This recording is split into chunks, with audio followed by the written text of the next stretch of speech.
Mungkin tingkat perkembangan psikologi yang kalau di tempat saya ngajar sudah ke arah yang lebih dewasa. Tapi karena saya ngerti orang dewasa itu yang jangan dimalukan di depan orang. Karena kalau udah dimalukan di depan orang biasanya kuncinya nggak tahu lah di mana. Itu kita harus belajar psikologi anak itu harus belajar. Seorang guru harus ngerti sebuah psikologi daripada perkembangan anak. Tanpa itu kita nggak akan berhasil menjadi guru yang memang disegani oleh seorang siswa. Kalau kita menjadi seorang guru yang ditakuti oleh seorang siswa. Kita belajar pada tataran ideal. Masalah praktek itu nggak bisa mencoba atau apa. Mungkin bukan nggak bisa, belum berhasil. Tapi kalau kita mempunyai niat yang bagus dengan sikap rendah hati yang ikhlas, kalau itu terus menerus diupayakan, insya Allah Tuhan itu ngasih jalan buat kita.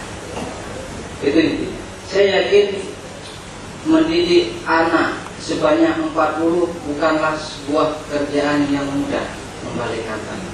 Luar biasa kita menghadapi tantangan karena yang dihadapi semuanya benda hidup. Enggak orang macam masuk kantor, nah mejanya akan bicara ditepuk, akan bicara diketok, akan bicara. Disitulah letak keindahan menjadi guru. Disitulah letak pahala yang luar biasa apabila kita kerjakan dengan ikhlas.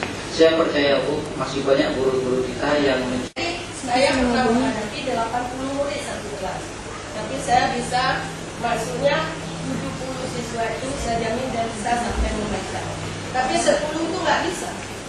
Gitu. Kalau 10 itu huruf aja ditanya belum tahu, tidak mau tahu, tidak bisa tahu. Gitu. Nah itu sistemnya. Tapi kalau kelas 1, kelas 2 itu paling mudah. Karena kelas 3 dia udah mulai main-main. Nah itu sistem. Karena saya juga kelas 1 juga masuk kelas depan. Pengalaman kita berdekat, bagaimana cara mendidik kelas 1, kelas 2, kelas 3 dan yang jelas intinya Bu, di tangan Bapak dan Ibu kelas hari ini output yang kami terima itu bagus atau tidak. Artinya kalau menurut pribadi saya ya, guru mana dulu yang harus disejahterakan itu mungkin mulainya dari guru SD. Mulainya dari guru SD baru ke guru SMA. Karena guru SMA itu jenjang terakhir dia terima. Berapa angka 9 dari 1 sampai 100. Saya contohkannya begini, 9, 19, 29, 39. Nah, pertanyaan saya hari ini ada berapa angka 9-nya? Sampai 110. Ya, 9.